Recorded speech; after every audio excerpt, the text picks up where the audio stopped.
After d4, d5, c4, knight c6, black's playing the Chigorin, white can play knight f3, and black continues with bishop to g4 with the idea of taking it immediately.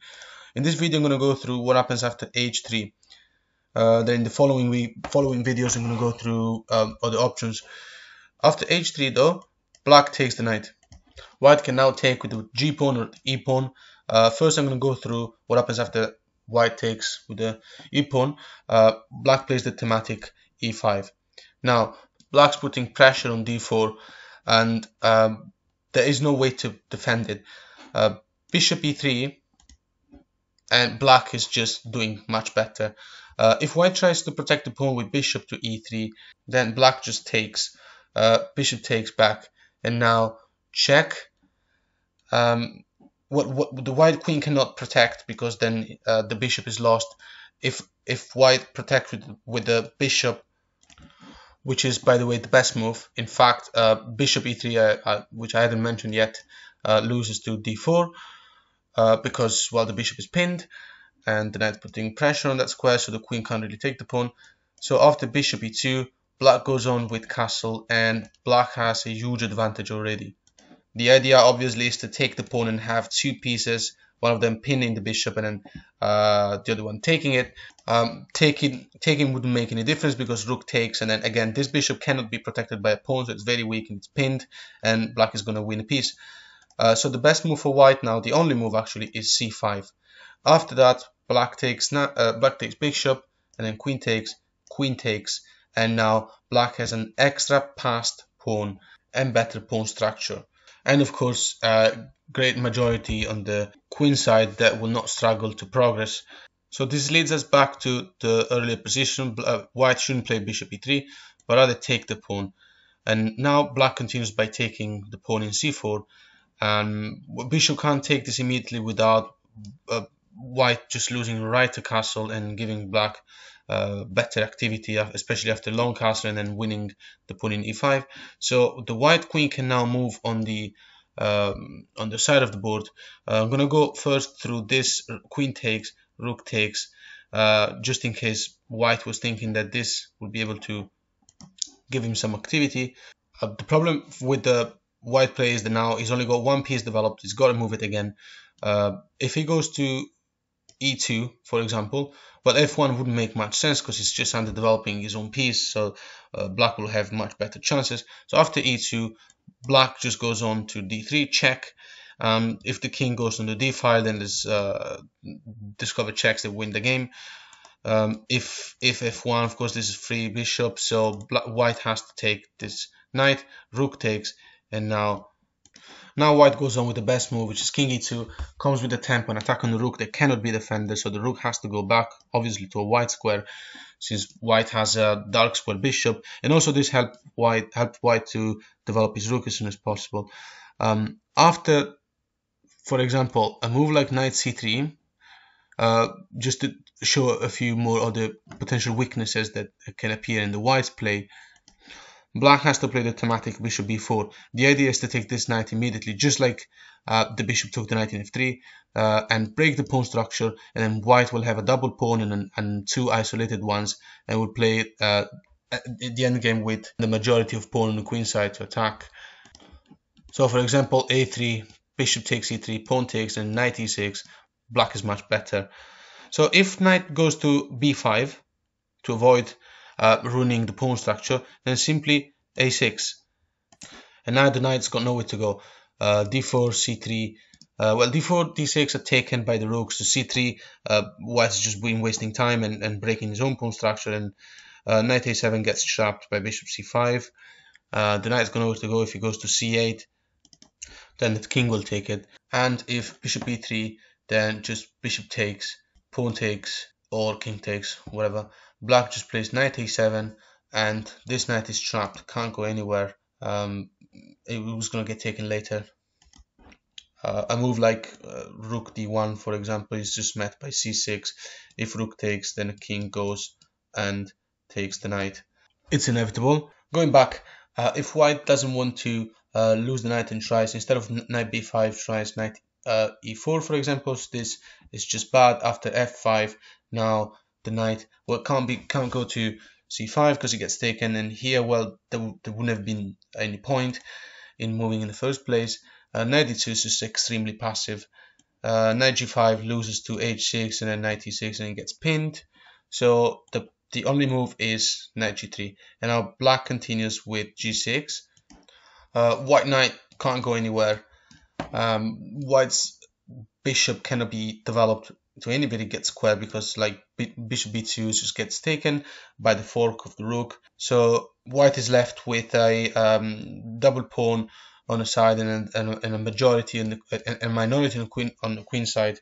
So the best move for white now is to just try and trade rooks, rook d1, or just put the rook on the central file. Now black is happy to take, king takes. Just brings the king back. King is gonna have to be an active piece in the endgame, so it's good to force him to go back. Knight e7, and now it all goes back. It all goes down to basically just develop this majority of pawns that's gonna win against the minority. Black should try its best to swap pieces, especially minor pieces, and play and carry on with moves like king f7, rook in an open file, and exploit the weak knight of the opponent. And the advantage is not huge, but it's just it should be able to determine a win for black if black plays accurately. This leads us back to the same position as before. If white tries not to break his pawn structure by bishop d2, so defending the bishop with bishop, black goes on with knight e7, and when provoked, then bishop takes the knight anyway, which makes just one of the thematics of the Chigorin, so easy to remember. It just makes this opening so easy to play. But bishop takes, and now knight d5 comes with an attack on bishop. Taking is wrong because rook g8 goes on to win a pawn, and then the white pawns doubled up and isolated. So black is just much better. So well, this move doesn't make bishop e4 doesn't make sense because the knight. Bishop a5 just gets kicked out, so that's pointless. So now the bishop is back to d2. Now after castling, black is just fine, and if white tries to find some peace by bringing the rook, for example, in an open file and try to manually castle, what happens is black just has to play this game accurately and exploit the majority against the minority of pawns. A move like rook e8 check, king f1, and black is getting ready to play moves like c5, b6, f5, knight c7, knight e6, and get ready to sit on the throne of d4. Now I'm going back to the position of earlier when I played bishop e2, which was the best move by white. White can play, for example, a move like bishop b5. It's just a waste of time after c6, and then bishop a4. The knight d3 check comes anyway with a thematic that I'm about to show. After bishop b3, this is the actual line I'm going to go through. Now black goes with the usual knight d3 check. Again, the king cannot approach the d file because of the discover check, and he can't move to f1 because he loses the bishop. So after e2, knight just takes the bishop, rook takes, and black now goes to an endgame. Black is happy to trade towards an endgame because it has a majority of pawns that is willing to start pushing. And after c6, meaning to secure the pawn structure from the attack of the rook, and white playing the only developing moves, black just play knight f6. And if knight tries to reunite the pawn structure, of course this is key to success in this game, not to do it, not to allow it. Of course, black should not take the knight, but rather play bishop e7, keep developing, and eventually swap pieces, but without giving white a majority, because uniting these pawns will just prove that we've been wasting time all along. In order to go towards even easier endgame, it's just really important to trade pieces to the point that even after knight c5, for instance, black is just happy to take, yes, giving a bishop for a knight in an open endgame, but that's because black's black is completely safe. After castling, white plays g4. Best move that gives the best chances, because pushing these minority pawns doesn't make any sense, and the rook can't really go to the c file because it's completely closed file, it has no access to, and rook d1 will just make life easier for black after trading. After a move like g4, black checks, and then king f1, and now just king f8, starting to activate the king. Black is just fine. It's important to mention that white's majority here isn't really a majority, because these pawns are doubled up, and they cannot really start any proper attack. After f4, for example, white surrenders an incredible square for the knight, so that's really bad. After g5, for example, just in case, white can try to deflect the knight from this square and then eventually push f4 and maybe try to create some damage. Black is just fine after this knight to h5 move, g6 to support the knight. The knight is in a square that can't be attacked by a pawn, is protected by a pawn, and is got access to f4, so black is absolutely fine. This endgame is much easier to play for black than it is for white. So now back at the initial position. So bishop g4 is being played, and then h3, and now bishop takes knight. So now I'm going to go through what happens after g takes the bishop in f3. Now black plays the usual e5, and well, bishop e3 is even worse than it was before, because after pawn takes and then bishop takes, now black can play this very good queen h4 move. Also the queen is just putting more pressure on the bishop, so now black is threatening to win it. After the bishop retreats, let's say for example to e3, then d4 and bishop d2, now black castles, and black is got a huge advantage with a tremendous pawn in d4, which literally paralyzes every white pawn, because whatever white tries to do with the pawn will get taken with terrible consequences. Same of course will happen if white goes to c3. If white blocks, actually I should do this back. If after queen h4 the attack on the bishop, if white blocks it like this, protects it with the pawn, then black just goes on normally castling, and it's a theme that has been seen before earlier in this video. The rook will be in the same file of this rook. There's a lot of pressure on that, and black is threatening to take the pawn in c4. So after pawn takes and rook takes and bishop c4, the rook just goes back to d8, with black keeping a huge advantage. Also threatening to isolate these two pawns in case of a swap. So going back to earlier, when black just took the knight in f3 and then g takes back, then e5, white can try another move, e3, to kind of create what seems like a good center, but it's not, simply because e3 is just silly. Pawn takes just isolates the pawn here, and now bishop b4, the usual check. Knight c3 is met by pawn takes, and there's a double attack on this pawn. So after pawn to d5, only move, queen check, and now, well, queen e2 is just going through this knight d4 move, and black's just so much better, and black is going through the usual threats of positions seen already. And if anything else, like bishop e2, bishop e3, black will just go on with castling, pinning the pawn, knight pinned as well, and black's development is so much more harmonious than white's. And now after a move like knight f6 later on, nothing can really stop black from winning this pawn. So something like, I don't know, bishop f4 or whatever move just doesn't make any difference. There's too much pressure on this square, and removing the queen away from the d file doesn't help.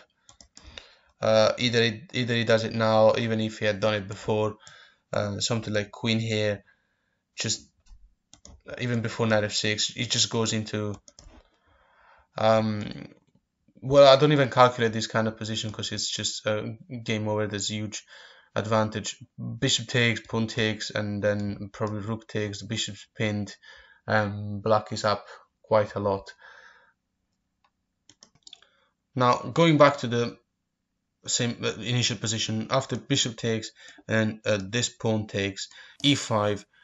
If white decides to take this, well, c takes d5 is a move I'm going to go through the next video because it's too long. So if pawn takes this one, then black just goes on with the usual d takes e4, doesn't have to worry about the queen because it's protected by a rook. So now I'm going to go through a type of move that I didn't go through in the previous variation, but that applies the same way.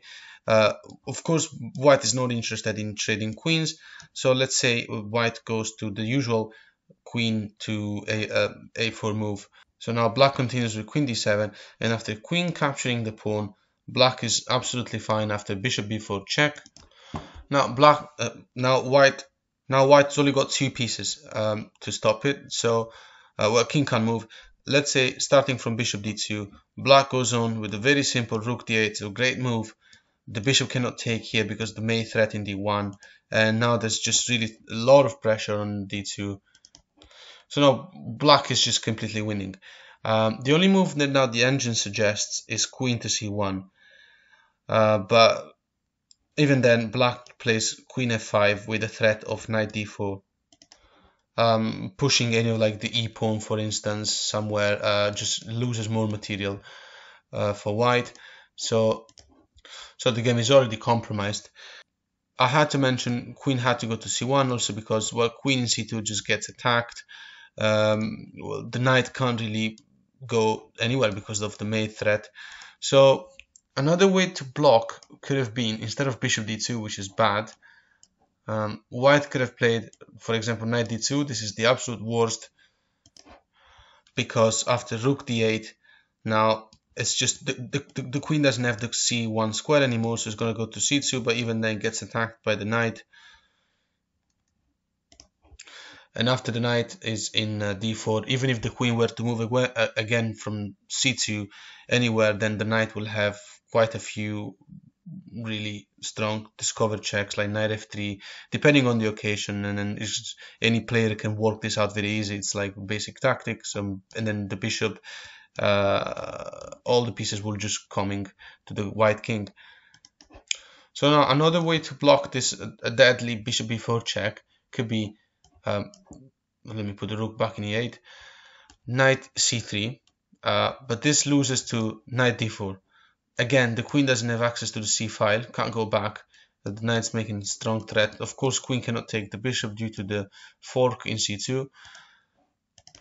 So now the only way for white to defend from the threat of the c2 square, the c2 fork, is queen to d3. This is the only move available for white.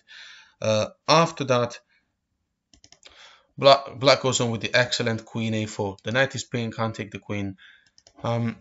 There's a nice tactic here because, well, the queen cannot take the knight due to rook d8, which makes a skewer and attacks checkmate square. The knight is pinned once again, so queen takes and rook here. The queen will have to sacrifice for the rook, and then king takes, and black just goes on with a good advantage. Not huge because of the relatively small sacrifice of the white player, but still.